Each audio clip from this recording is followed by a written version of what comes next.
बातमी छत्रपती संभाजीनगरमधून आहे। पावसासंदर्भातली बाजार सावंगी इथल्या धांड नदीला पूर आलेला आहे आणि असं असताना सुद्धा त्यामध्ये बाईक चालवणं दोघांच्याही चांगलंच अंगलट आलंय।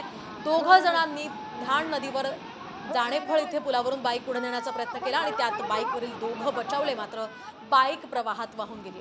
सुदैवानं त्यांचा जीव यामध्ये वाचलाय, पण असं नसतं धाडस करू नका असं आवाहन वारंवार खरं तर केलं जात असताना सुद्धा तरुण अशा प्रकारे आपल्या जीवाशी खेळ खेळतात आणि आपला जीव सुद्धा कधी कधी गमावून बसतात। त्यामुळे असं धाडस करू नये असं वारंवार साम टीव्ही कडून सुद्धा आवाहन केलं जातं। शिवाय पोलिसांनी सुद्धा सुरक्षेच्या कारणास्तव या ठिकाणी या तरुणांवर कारवाई करणं गरजेचं